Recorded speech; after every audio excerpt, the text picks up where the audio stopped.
Grab your pre-workout and turn up that volume. It is time for a new episode of the Powerlifter's Den with your host, Cam Smith. Hello, everybody. Welcome back to another episode of the Powerlifter's Den. I'm your host, Cam Smith, and we are back to bring on a beast of a human, someone who has squatted over 1,000 pounds raw, a comical powerlifter of sorts. Patrick, why don't you introduce yourself? Hi, I'm Patrick Maguire, super heavyweight powerlifter. I don't really know what to say about myself because I'm not really that special.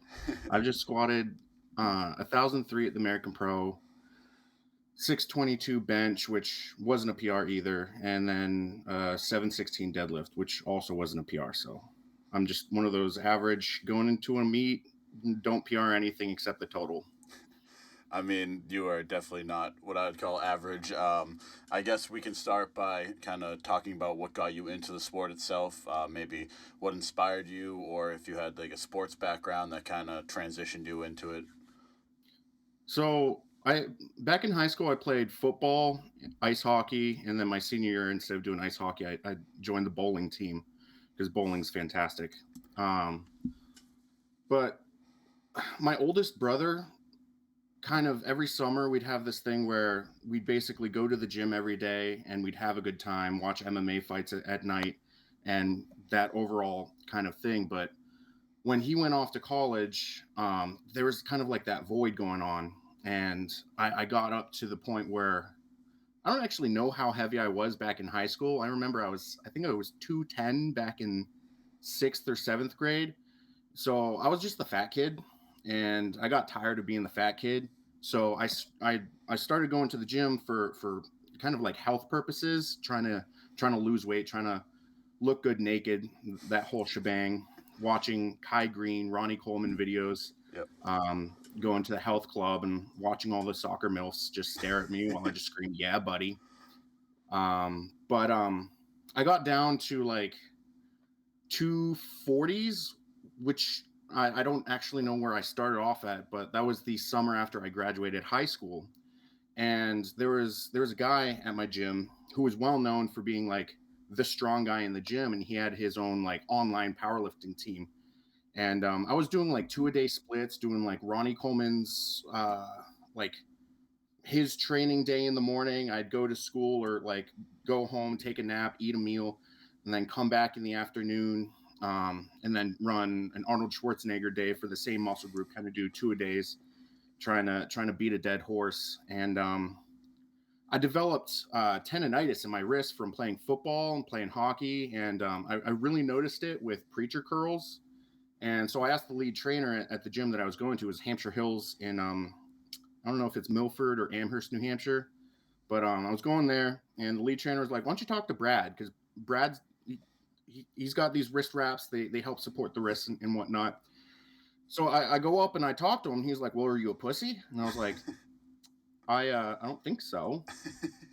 He was like, "Come bench with us on Wednesday. We'll see whether or not you're a pussy." And that was the first time I ever trained powerlifting. I think we maxed out bench, and I benched like 305, nothing too shabby. And that November, I did my first meet. It was I think I benched 335 and deadlifted 405, and it was a push pull, so no squat. Yep. And my squat at the time was 315, so like I didn't want to outbench my squat. So, yeah. Yeah, so that's awesome. I love hearing everyone's origin stories. For me, I kind of was always big into lifting for sports, specifically football, and kind of towards the end of my college career, obviously the past few years, I was like, I want to compete.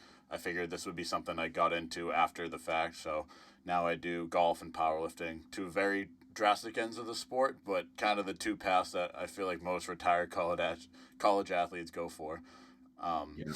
I guess so. You did mention that you competed at the American Pro this year. Was that your first time competing at the American Pro? I competed at the American Pro last year as well. I didn't have as good of a showing. At the American Pro 1, I got my squat opener on my third, and by when that happens, you just don't want to be there anymore, and you're like, let's just go and like let's finish the meet, and then let's just go home. So I went 1 for 3 on squats with 970.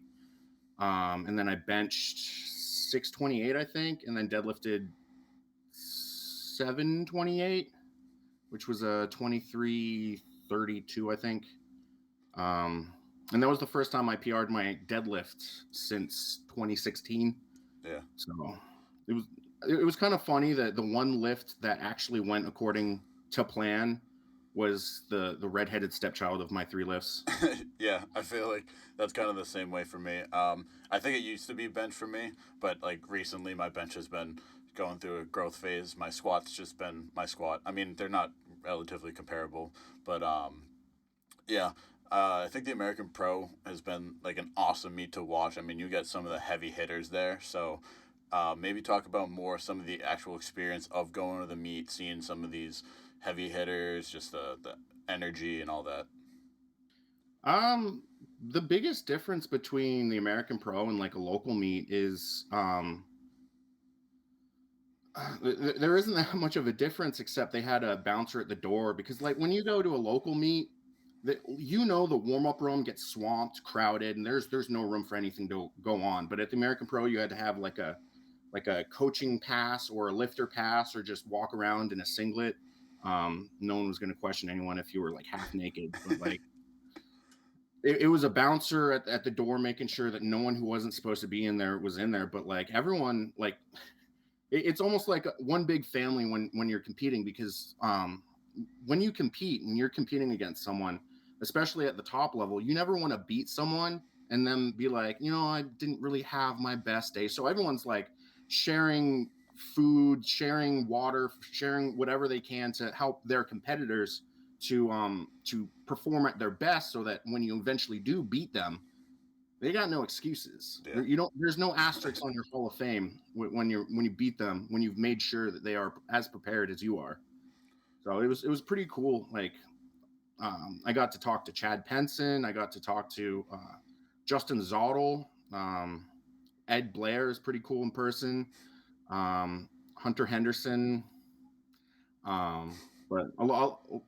It was real cool just to get a bunch of meatheads in the same zone with all the same goal and just exist. Yeah, yeah. It seems. I think that's something that eventually I'd like to try to get to that level to go to. It just seems like a unmatched like energy and kind of. It almost seems it's like obviously the WPO is more of like the equip. This is kind of like the raw meat. I would say. I guess there's like that and the Ghost Clash. I guess Yep. maybe for you, what's your next planned meet? I don't know if you have one set yet, or you're kind of just in a training phase, or I just started training for the Ghost Clash 3. It'll be my first meet in sleeves. So I'm looking forward to not stressing about the timer, but I'm not looking forward to everyone being like, "Oh, you get this much out of your wraps." yeah. I'm like, That's yeah. I mean, is there a reason you chose to do sleeves, or is the Ghost Clash? Can you use wraps in that, or is it just a choice you made? yeah, I competed in the first Ghost Clash and I used wraps. And at that meet, I actually got to talk with Dan Bell, and he was like, "All right, listen, you can't just do one type of lift. You don't want the wraps to be your crutch. You have to do a lot more work outside of the wraps, and then whatever you do is going to translate directly into the wraps." So what he says, what he was doing at the time before he like competed 20 times and what was it, 22 or 23, whatever. It was a ridiculous amount of time. So he was like, every other meat do wraps and every other meat do sleeves so that you get that compounding interest. You get more than just one kind of total because when you're doing wraps, you got that central nervous system just firing. Like I've thrown up at each of my past four meets just from the central nervous system overloading and overheating and stuff, and then like having to recover from that just in time to start benching, warming up for bench, or like the American Pro was fast, so I was doing some of my recovery stuff in between my bench warm up stuff just so that I could get onto the platform. But going into sleeves, you're not able to push your limits as much because um, it's more muscular than it's elastic potential energy going through your knees and collecting that with the wraps and the stiffness of the wraps and all that big science voodoo bullshit stuff. But which means that like I've done a couple bench only meets in the past, and I've always said bench only's gay unless you're injured or 700s on the bar. Yeah. Um, and I it usually takes me like 4 or 5 years to beat the numbers that I hit in that bench only meet. So like having the sleeves squat where you're not taxing your CNS as much, where it's more like you're not going to squat as heavy unless you're Craig Foster in sleeves than you will in reps. So like having a little bit more left on the table, a little more energy in reserve means that you potentially will have a higher bench and higher deadlift. And we all know how my deadlift goes. Yeah, so I mean, I just started using wraps this year, so I've kind of thought about. I've been kind of questioning like, what's my total gonna look like in sleeves, or what's my squat gonna look like in sleeves now? Because most of my training I only put on the wraps if it's a heavy single or like a straight bar, Yeah. straight weight, which I haven't done that on squats since the meet. So, I mean, I feel like I've gone through a really big growth period with it, but I do think it's important to kind of make sure you're still building your foundation. Just like with any multiply guys, like you still have to be strong at your base, or you're just not going to be Yeah. able to handle weights, no matter what the Yeah. suit does. It's kind of similar to how I approach my belt. Previously, I used to belt up even just for the bar. Like I wouldn't latch the belt, but I'd still have the belt on because someone was like, "You realize that when you have your belt on, your form is different than when it's not on. You got to practice that." And I just took that to heart and I just ran with it. And then I ended up with a herniated disc because my core was so weak from just using the belt as a crutch all the time. So like when I got the herniated disc, someone actually stole my belt and I didn't realize it for like 6 months. But coming back, didn't use a belt, and now it's like I start warming up, I'm like naked, and then I throw on the sleeves, and then I throw on the belt, and then I latch the belt, and then I take the sleeves off, and then I start with the wrap. So it's like a progression, so that I'm not relying on one like equipment system at a single time. So that I'm building up the raw strength without affecting anything else. Yeah, and that's actually a good thing to bring up too, because I mean, some people like to go with like I don't put the belt on until I'm at like 60%, or something I've kind of done is in the off season I kind of do around 60% when I'll throw the belt on, but when I'm in prep, once I have two plates on the bar for deadlift or squat, that's when I'll throw it on just to either save my back or just kind of keep injury prevention at a lower level Yeah, during the prep. yeah. You want to play just the tip with like pushing your limits without getting injured. Yeah, and it's kind of like just shouldn't, like you said, not develop weaknesses. Kind of like if some people will use like straps on every single back exercise in the book, and then they go to try to deadlift and they wonder why they're dropping 405 double overhand when they can pull six with straps. So I just recently started using straps and stuff on back exercises, but my caveat with that would be that I also make sure on every bench and every deadlift day that isn't succeeded by a bench or a deadlift day that I'm doing some sort of grip work so that I still get um the the grip going. yeah. So um and that really helped. It brought me from dropping 700 for 5 years in a row on deadlifts to locking out 777 twice Yeah, and then getting reds. But so do you I guess more into your training, what is kind of like your structure of training? Do you have a coach? Like what kind of program do you follow? I've been with Joe Sullivan for the past year. About if I've had his girlfriend Brianni Terry running my nutrition for the past like 2.5, maybe 3 years at this point. And when I was looking for a new coach, I actually asked Brianni, and she was like, "No, do Joe." Oh, I hooked up with Joe, and I used to run fifth set. I ran fifth set for 7 years in a row, and this new training has a whole lot of variables that I had not even considered. Like the biggest one would be an undulated deload kind of method where I never take a full deload like a whole week where I'm just doing like 5x3 or 3x1 50% or whatever. It's always like I'll be squatting heavy, I'll be benching heavy, and I might be deloading my deadlift, or like deload my squat, still be benching, still be deadlifting. And it's kind of like a push and pull of like where the fatigue systems are laying out. And then I used to train 3 days a week, and then as I got closer to the American Pro, the first time I was doing one training session every 3 days. So my week would be 9 days long, but I would only get 3 training sessions in. But Joe pretty much was like, "You're being fat. Stop doing that." And now I train 5 days a week. One day is completely cardio. It's like cardio sprints, cardio making me less fat, basically. And then the justification for all that stuff is like I didn't really understand it until I saw how it or like in action on the platform at the American Pro, because my after the squats, like we already said, that my CNS was blown out. I was overheating.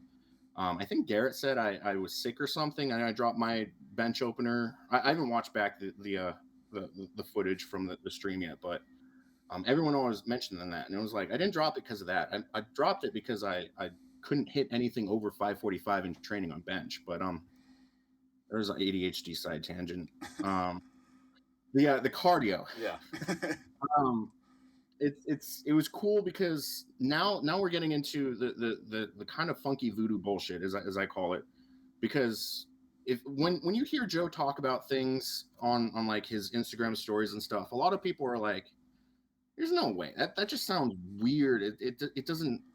And I was in that group too until recently, where he's talking about training your hypoxic response, which is basically your body's response to having less oxygen in it, and because you put yourself into hypoxia when you're lifting, because you're trying to control your heart rate. Like you almost have a video game controller, able to control how fast, how slow your heartbeat goes once you train your cardio up to a healthy point. And it's completely based on how you're breathing. There's the sympathetic, parasympathetic nervous systems that go in effect. When you breathe in, increases your heart rate. When you exhale, decreases your heart rate. So a lot of like the like meditations from like the Far East and whatnot is all about slowing down the heart rate and being more centered. No one really, like, ninjas used to do that mythologically, and like you, there's so many people online that are like, "I'm a Viking, I'm a tiger, I'm a lion." Like, no one's like, what the fuck did the ninjas do? Like, how were they so efficient at killers? We're trying to assassinate these weights. What were they doing? And so we're just controlling our heart rate with the breathing rates, with meditative breathing. And it's like, I'm like, this feels so stupid, but it works. Like going into the meet, I was the least confident that I had ever been, because my nutrition was not anywhere. Like I'm eating 2,900 to like 3,500 calories. Like being at 350, that seems kind of low. And then also doing a ridiculous amount of cardio every day. I was like, I don't think I'm stronger. And then I go out, I'm 17 pounds lighter. Like I was in fights with Brianni constantly. I was like, I need to be at 370. I need to be at 370. And she was like, no, you don't. Think about your dots. And I was like, oh my gosh. Fuck your dots. You care about the dots. I just want a bigger total. Yep. And I go out there, I get a total PR, and I'm like, shit. It worked. Yep. Like at one point, I was like, I need to be at 370. I'm freaking out. I'm too light right now, because I was at like 320 in the off season, and they were like, hey Pat, calm the fuck down and shut the fuck up. And I was like, you know what? I'm pissed off now. I'm just going to be maliciously compliant. You give me the program, I'm following it to a T. If it works, good for me. If it doesn't work, you're fucking wrong. Yeah. Yeah. And now I'm just eating crow because it worked. Yeah. But it is kind of, that brings up a good point too. I think something with hiring a coach, like you might question some of the things they do, or maybe it's just very different from what you've done in the past. But I think it is very important to kind of just, you're gonna pay them, might as well fucking buy into what they're selling. Like just yep. Go for it. If it doesn't work, see you later. Like yeah, and a lot of it goes against your intuition. It's like I feel like when you hire a coach, you have to ask a lot of questions. Like you're going to be annoying, but you literally pay them to answer your questions. It's almost like you bought a genie, you have unlimited wishes, and all the wishes are just answer my damn questions. I don't know what's going on. Tell me what's going on. Mm-hmm. Like, yeah, I'm super like, I guess OCD about like my programming. So like when I get something, I read it through and I'm like, what's this? Why does he want to do this? And then like what's it gonna look like in a few weeks? So I think being transparent, like as a coach myself and having a coach, like being transparent with that stuff is also very important. Yeah. Yeah. And the amount of times that I've cursed my coach out, like I've always said the first two rules of coaching is never coach yourself, never coach your significant other, because like I would not program myself the way that Joe's been programming me. And when I'm like, I've already puked this training cycle once because we're trying to work on the hypoxic response and trying to work on getting better at controlling the heart rate. So like, he's like, I'm gonna have you do 180 air squats supersetted with 120 push-ups with 60 pull-ups, and you're only gonna get 60 seconds of rest every single time that you go through this. And I was like, that's not, I would rather masturbate with sandpaper than do that, but let's do this. Yeah. Like I would not program that for myself. And the amount of times that I curse my coach out, Joe, any past coaches I've had, even Briani, just for the nutrition, I would not want a significant other cursing me out that much. Yeah. That would not be a healthy relationship. That is Dom sub level, even worse. Yeah, and kind of with that, the biggest thing with a coach is even like for people that are at elite level. Like I mean, just like you, for example, like Leah Reichman obviously has the highest female total of all time. She still has Laura Phelps as her coach. Like just Yeah. because you're up in that level doesn't mean you don't need someone to keep you accountable. Yeah. And accountability is the biggest thing. It's almost like you're paying them to program you. But one of the things that I've noticed with a lot of like lower level lifters and like I hate the word amateur level lifters because we're all amateurs, but they feel like they're bothering their coaches, so they don't send videos, they don't ask questions and stuff like that, where it's like that's the most important part. Like I at one point in my last training cycle, I had, what was it, like 4 sets of 12 dumbbell rows, and I'm like, I'm a big guy, so I'm gonna be dumbbell rowing pretty heavy, and my gym has like plate loaded, like you're able to load up a dumbbell with plates, and I got it up to 300 pounds, and I sent a video to my coach. I'm like, look at this. I'm so proud of this. And he sent a voice message back. He was like, Patrick, that was absolute dog shit. Do not ever do that again. And like he completely restructured the way that I was doing my accessories. Like I basically was like, accessories mean go as heavy as possible, as long as you can still do it. Body English doesn't matter. It's just that the weight moves. And now it's all like everything has a tempo, everything has a stretch, everything has a compression, focusing specifically on the mind muscle connection. Like I watched all those Kai Green videos like 12 years ago, and now I'm finally understanding what he was saying, and I'm like, oh, it's more than just grapefruits and shit. Yeah, yeah, and I think I feel like you see some of the most successful powerlifters are the ones who do their primary and secondary or whatever, but when they go to do their accessories, they're training like a bodybuilder. And Yeah, I mean, no one can disagree that when you add muscle, you're going to get stronger. It's just a fact of life. So why not do it properly to increase your muscle mass? yeah, yeah. So, I Get guess also is where do you train out of? Like, where's like your central gym? I'm in Manchester, New Hampshire right now at Free State Barbell. I've been at a bunch. Pretty much up until recently, I've been a gym hermit, just pretty much going anywhere. Like I trained at Mass Barbell before it closed down. Back when I worked in Worcester, I trained at Iron Empire before it shut down. Um, there isn't a trend there, I hope. But Yeah, wait. Free state, watch out. yeah, but yeah, I've pretty much gone every, like this past training cycle. I went to MetFit for a couple squat days. Like, the gym is very uh like you get the Monday, Wednesday, Friday crowd that do squat, bench, deadlift on those specific days, and then like Tuesday, Thursday, it's dead. It's just so dead. And my program, I bench before I squat. So bench is on a Monday, just so that I don't get the inflammation in the shoulders from like going out wide to squat, Hmm. and then just having it negatively impact my bench. So I was always squatting on a Tuesday. So like load up 900 pounds when there's no one in the gym. I mean, I've done that before, but you don't want to do that. Yeah. It's not fun. You end up cutting yourself high.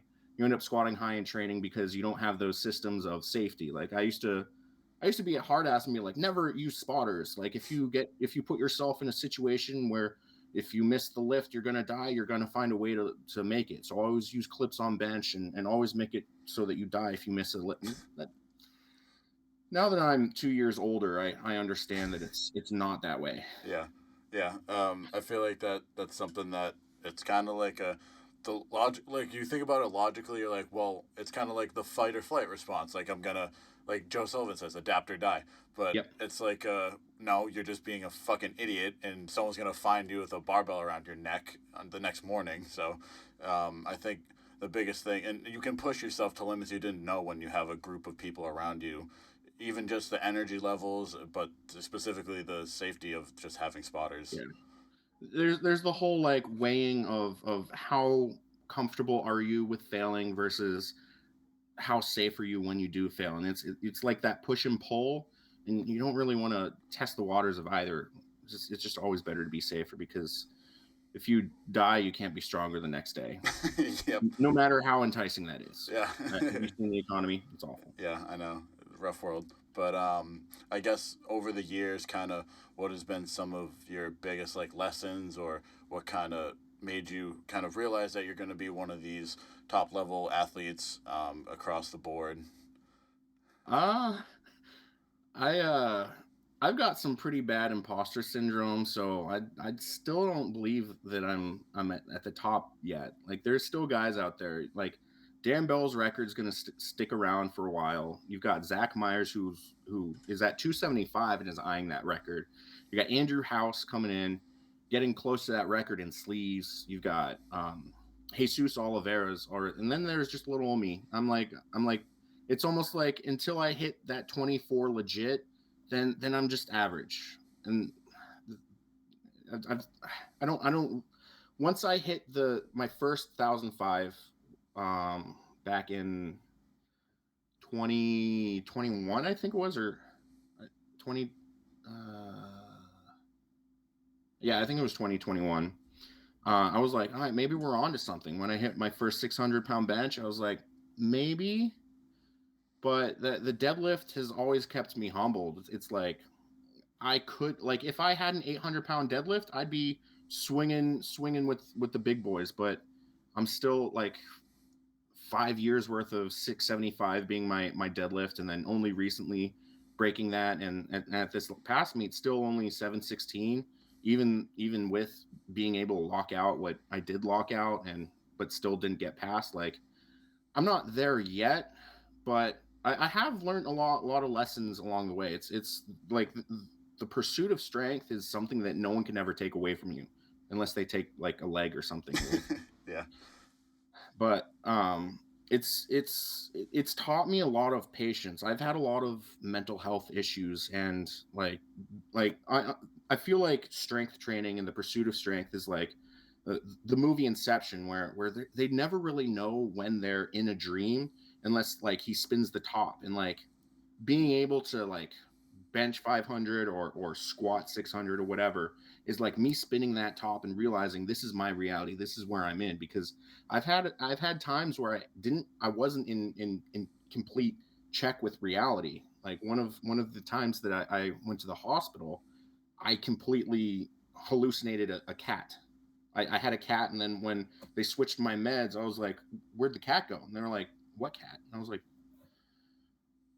"You're telling me that I don't have a cat anymore?" But like, even further with the stuff that Joe's teaching me, learning to control my central nervous system, learning to control my breathing, my heart rate, all of that stuff, it's allowed me to like get better in touch with like controlling my emotions. It sounds pansy-esque, but like a couple weeks ago my cat passed away, and I would have been way more self-destructive if I wasn't in more control of like the way that I see myself internally, like able to control myself internally. So it's like the gym is more than just the gym. It's the hard stuff is outside of the gym, but the most benefits are also outside of the gym. Yeah, and I think I mean, you hear it all the time. Like, no one ever regrets joining a gym. No one ever regrets getting a workout in. And I mean, for a lot of powerlifters, it's just an escape from reality for most people. And I mean, pursuing the sport is something that just like it's almost like chasing the dragon, but in a much different manner. Yeah. I think something that you touched on briefly and something that I've been learning over the past year is kind of just focusing on the longevity of the sport and not just like Yeah.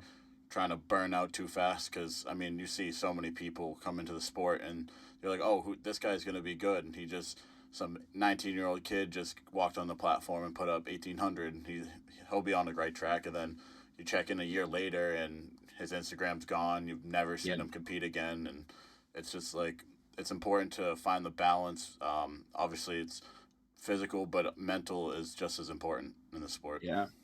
Finding that personal identity of like who you actually are is pretty important, because a lot of those guys, like I used to be the young guy always around, and everyone would be like, let's just wait until Patrick hits puberty. But like you'll see, like I remember a couple years ago there was a kid who was getting close to a 900-pound squat at like 18 or 19 raw, and I was like, damn, like we're all going to be pretty screwed once he like actually goes and is here for a while. And then he I think he hit 900 and then just disappeared for like 3 years. Yeah, And like the current I think it's still the current teen raw with reps all-time total record, Skylar Brandt. Like he hit that and then he disappeared for a little bit, and then he competed at the American Pro last year, and it was pretty cool to be able to talk to him. But he still hadn't gotten back to that level of where he was at, and it's kind of cool seeing guys like, well, it used to be Larry Wheels, but like now it's Andrew House and the guys who like were those young guys doing the really like absurd numbers, like actually continuing with it. Um, and it's hard to see when kids are like, I am the teen. They almost it's almost like peaking in high school, and yeah. that's my own personal biggest fear, is having peaked.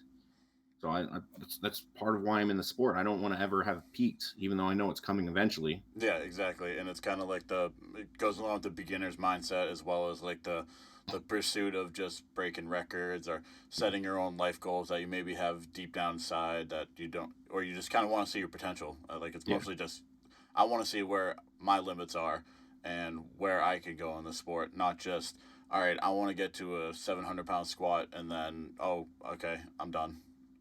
Yeah. Because like once you hit that goal, you get that taste of you get that massive like cache of dopamine just dropped all over your face, and you're like, I need more. Yeah.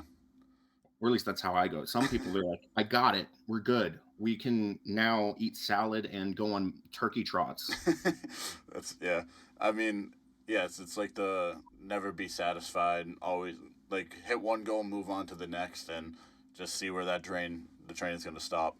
I guess the next thing I wanted to talk about with you is kind of obviously you said you've had some struggles with your deadlift, but you put up some insane numbers across the board, and your squat. I mean, being able to squat over 1,000 pounds, that's a special club of its own.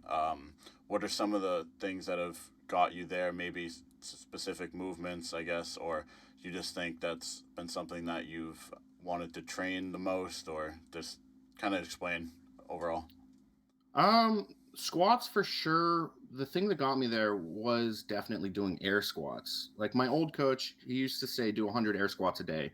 Just grab a broomstick or a PVC pipe, 100 squats a day, because it takes about 200 reps for your body to develop a muscle memory. So you got to do 200 perfect squats. You do 700 squats a week. You develop that good form.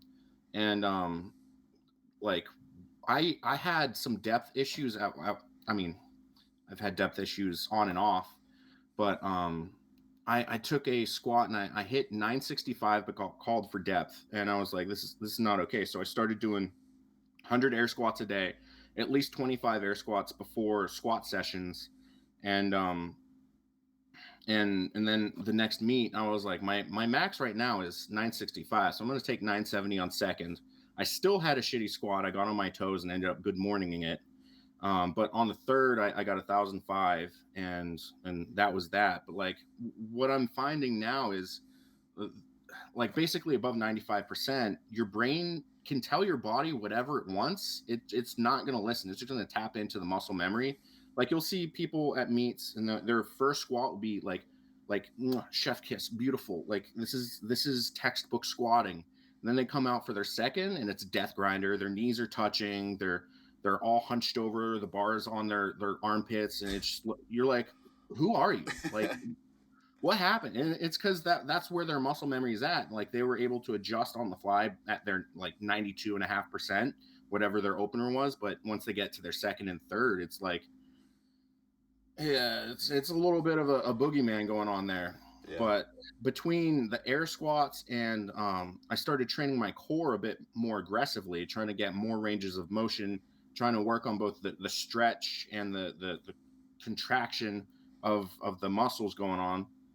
Also, training the obliques. Like very few people train the obliques, and it's like it makes sense because we never do a twisting movement when it comes to any of the big three lifts. But the moment you start to twist, oh shit, you probably should have trained the obliques at some point. It helps with the stability and stuff. And I'm getting to the point where like I'm having to learn like how to properly like I've talked about breathing before, but like when you take a squat, like when you take the bar, like your ability to take air in changes, and at some point it knocks the air out of you, and you've got to be able to um like if you watch the videos from my most recent American Pro, my first squat, I took my air, I took the bar, and then I got the squat command, took another big air, and then I squatted. My second attempt, I felt the pressure. If I opened my mouth, all my air was going to go. So I was like, nope, biting the bullet, let's do this.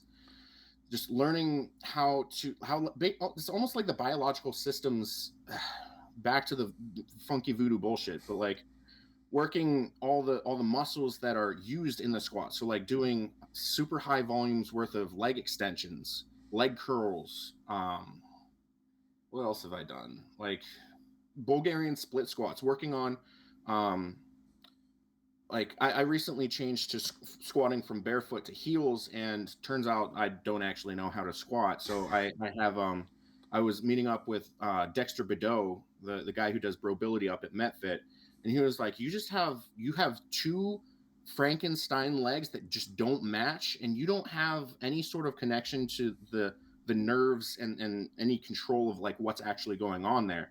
So like learning how to like contract the right muscles at the right time rather than trying to muscle things up, Mm-hmm. because I've just been muscling things up for as long as I can remember, like actually learning how to lift the way that we're supposed to lift. That probably got me probably the furthest. And then deadlifts. So when I competed at the American Pro last year, I weighed in at 369. Um, and I, I mean, I noticed a trend that was going on when people lose weight. Like there's almost like a bell curve for every lift, where the weight classes like kind of distribute where the prime leverages for each of them are. Most on squats and bench, you're a super heavyweight, you should be good. Like like a lot of people use powerlifting as an excuse just to be fat and be so like I'm part of the super heavies should be for the professionals only. Like if you can't open with a 800 squat and 500 bench, just lose two weight classes. Mm-hmm. And that's the whole point of dots, is to prevent that from happening. But people love their cookies. Yeah. But I noticed that it's almost like the 220, 242, 275 area. That's where the prime deadlifts are happening. And then the squats and bench are all often super heavy. So there's some sort of leverage issue going on. You look at all the top deadlifters, a lot of them are deadlifting sumo. They've got the leverages going on there.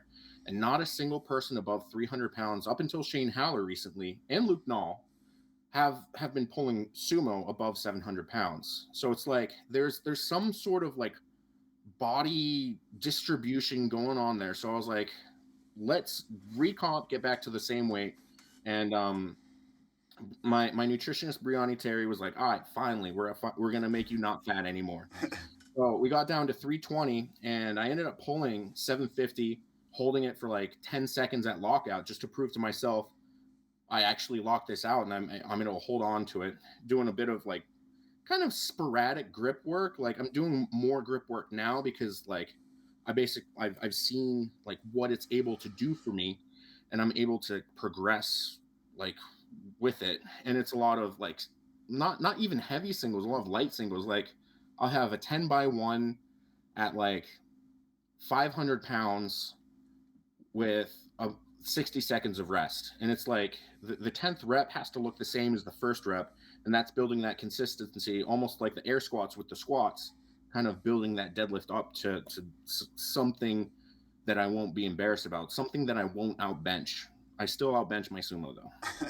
Yeah, that's kind of I do agree with that kind of bell curve thing because something like John Rupo told me once was like so he's sitting around like 315 now, but he's like if I were to put on like 10-15 pounds, my deadlift might go down by 20 Oh pounds yeah. just because either my stomach's in the way of the bar, I can't get down into my proper position. But yeah, so I did notice that too. Like the 220, 242 is where you see like some of those monster deadlifts just because whether like at that weight class that's like you can be like a lean like your body composition is overall Yeah. like you don't really see like very fluffy 242s at the elite level like that's just No. at that point they're going up to 275 plus Yeah. and it's kind of the opposite with bench. It's like the heavier you are, usually the more you can press. Like I mean, Yeah. Julius Maddox 770, he's like a 400-pound dude. Like Yeah. there's not many people under the. I mean, it's rare to see a 500-pound bench at 242. Anything under that, it's Yeah. basically you don't really see it. So Yeah. It's like 90% of deadlifts is all in the starting position. So like if you can get into the perfect starting position, you're golden. And us fat guys who struggle to pick up to even put on our socks. eh, yeah. But that and the same with bench. I lost about 2 inches. I went from 370 to 320 and back up to 350. I lost about 2 inches of belly.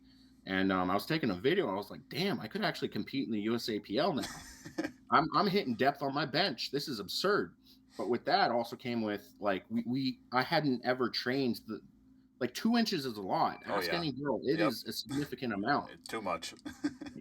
Yeah, that's like 175 psi when I'm at 350, you know. Yeah, But we hadn't ever trained that 2 inches, so I was getting extra inflammation. And like 4 weeks out from the meet, I ended up missing a 575 bench because like my descent it was almost like someone turned the video into slow motion. Like it just came down, and it was probably a 10-second descent, 2-second pause, and then like start to like at that point it's not even worth pressing at that point because like when you take out any sort of weight above a certain percentage, you've got a timer going on.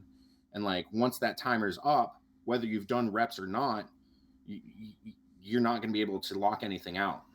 yeah, and that's something that I kind of get a little bit with. It's more of like so I can like maintain like a pretty solid like I don't have like a crazy arch, but I'm not like a pretty like I have a pretty decent like good arch to my bench, and I've started to notice more and more that like it's almost getting more difficult to just get it down to that last inch and a half or so. It's almost like trying to touch in a shirt, especially with how wide and like trying to keep my lats tight and everything. And I mean, it's made a world of difference in terms of my pressing ability. But like, I get up from the bench and my head's purple, and I feel like I'm gonna pass out rather than oh my chest is sore. Yeah. There's something to be said about being able to manage all the blood pressure going to your face.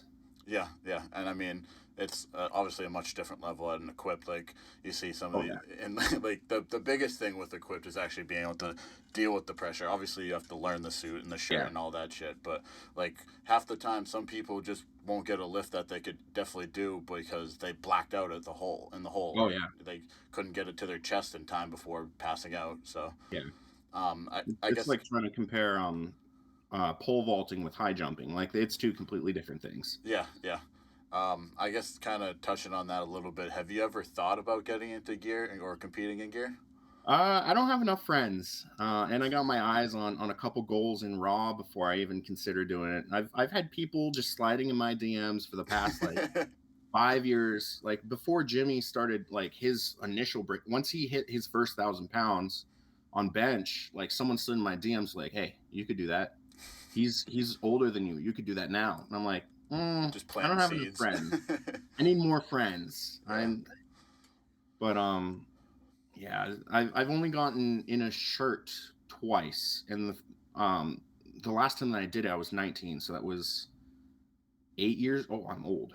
Gee, but at the time I could only bench 545 and I couldn't touch 600, and I was like, what is going on? Like, just do we need to add more weight? I've heard that work sometimes, Yep. and it's like trying to walk on a slack line. It's weird. It's fun. I wish I could do more, but like I've got these goals already set out for me. I've got too many plans in place. Yeah.